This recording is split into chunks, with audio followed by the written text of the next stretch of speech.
Heureuse de vous retrouver sur Espérance TV pour une nouvelle session d'information de l'Église méthodiste unique Côte d'Ivoire. 148 enfants de l'orphelinat de Bingerville ont reçu des dons à la faveur du conseil de bienfaisance de l'organisation Épaulement de l'ambassadrice Déborah en collaboration avec le circuit de Bingerville et les forces armées françaises établies sur le territoire ivoirien. Des précisions avec Raphaël Dompé. La religion pure et sans tache devant Dieu notre Père consiste à visiter les orphelins et les veuves dans leurs afflictions.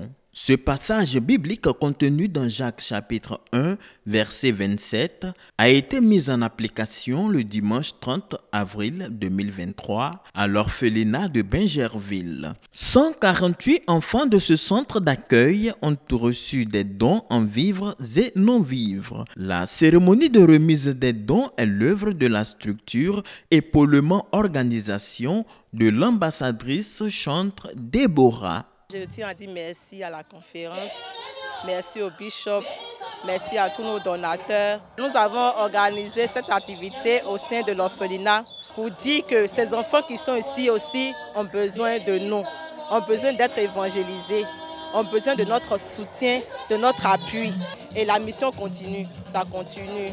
Que le Seigneur nous bénisse tous et nous attendons toujours vos dons. Les principaux donateurs, les forces françaises en Côte d'Ivoire, le circuit méthodiste de Bingerville et l'église méthodiste unie, le jubilé de Cocody, ont su trouver les mots justes pour encourager les enfants dont les parents, pour la plupart, ont été arrachés à l'affection des siens. Le choix d'épaulement, il ne date pas d'aujourd'hui puisque nous avons déjà fait des actions ensemble.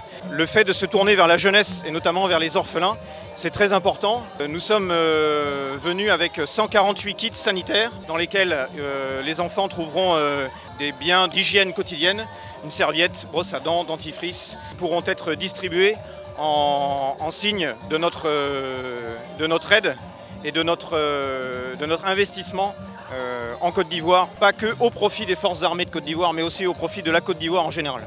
Le circuit de Bingerville voudrait aussi s'associer à cette cérémonie pour offrir une somme de 500 000 francs à l'orphelinat de Bingerville. Nous avons aussi prévu un repas pour 200 personnes, sinon enfants, pour l'orphelinat de Bingerville. Avant la remise officielle de ces dons, les enfants ont été gratifiés d'un concert de bienfaisance.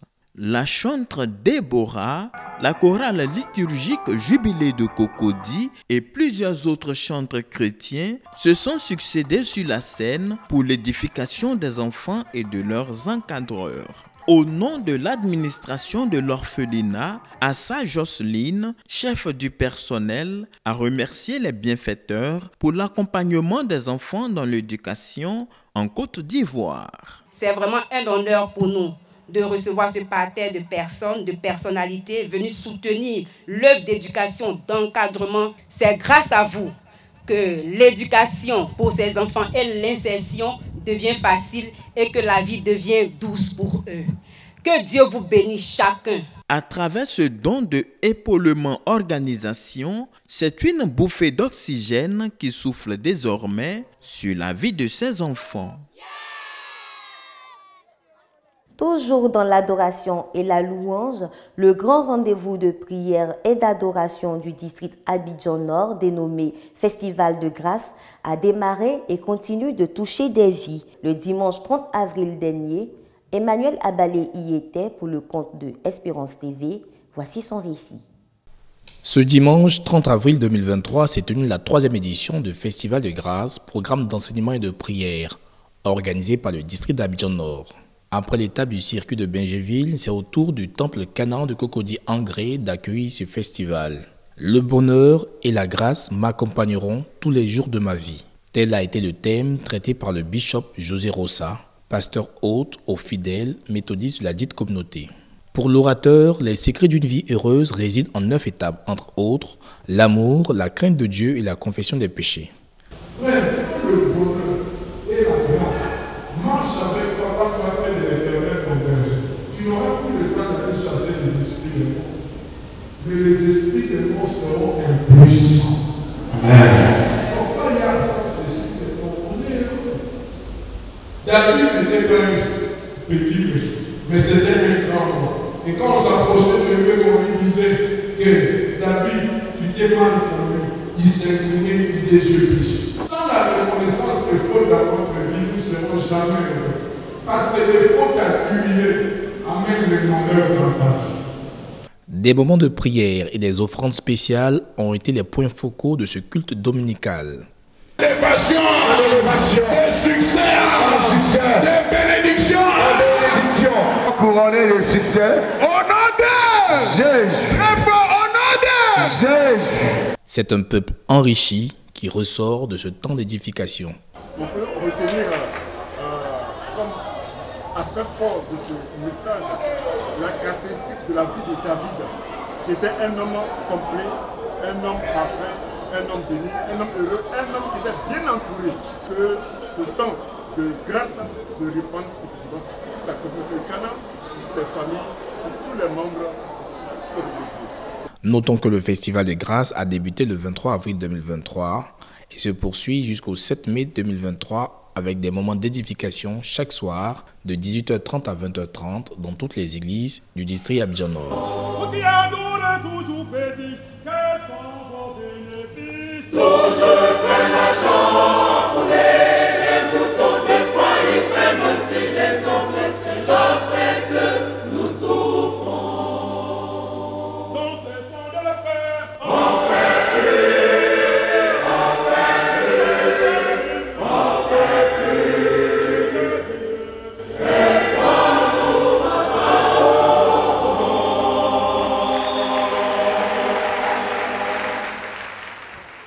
Restons dans le tempo de la louange avec la deuxième édition du concert des éclaireurs et éclaireuses unionistes de la commune de Port-Bouët.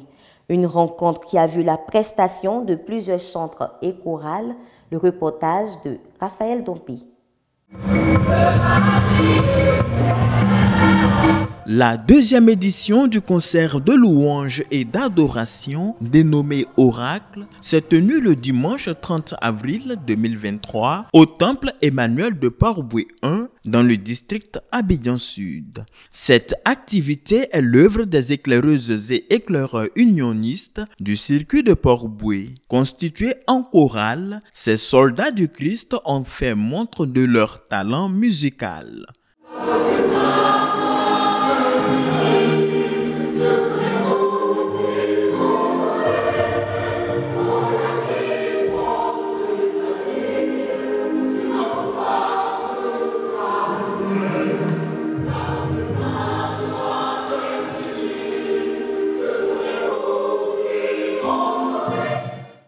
Parce que c'était pour nous de marquer un temps d'arrêt après toutes les activités que nous avons menées durant plusieurs années.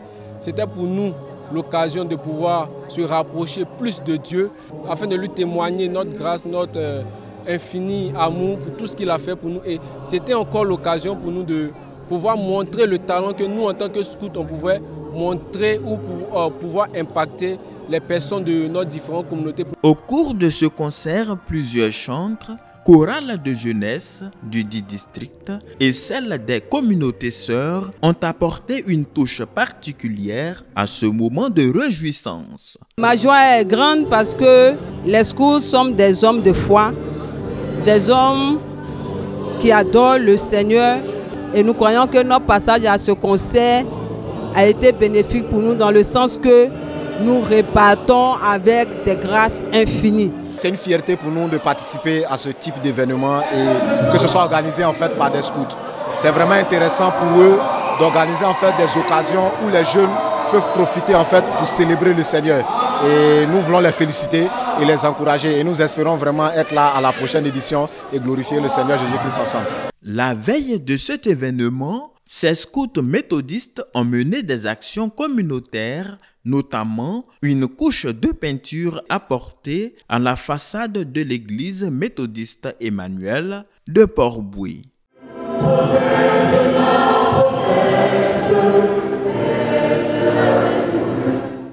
C'est sur ces notes que nous fermons les pages de cette édition. Merci de l'avoir suivi et n'oubliez pas de vous abonner sur Espérance TV. Que Dieu vous bénisse.